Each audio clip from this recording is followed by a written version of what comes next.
Обязательно ли иметь намерение поститься каждую ночь в месяц Рамадан? Бисмиллахи рахмани рахим.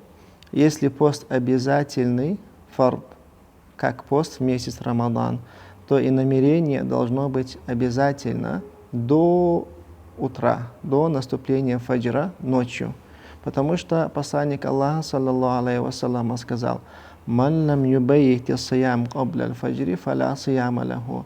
Если человек не имел намерения поститься до наступления рассвета, то его пост недействителен. И этот хадис касается обязательных постов.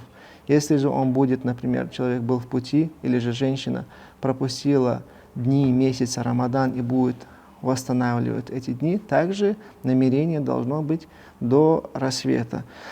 Что касается добровольных постов, как если человек планирует поститься, например, 6 дней Шаваля, то намерение обязательно должно быть до обеда. Потому что посланник Аллаха, саллаллаху алейхи вассаляма, однажды зашел к Аише, радыяллаху анха, и говорит: «Халь индакум мин шей», есть ли у вас что-нибудь поесть? И она ответила: нет, нечего у нас поесть. И посланник Аллаха, саллаллаху алейхи вассаляма, говорит: «Фа инни суаймун», тогда я буду поститься.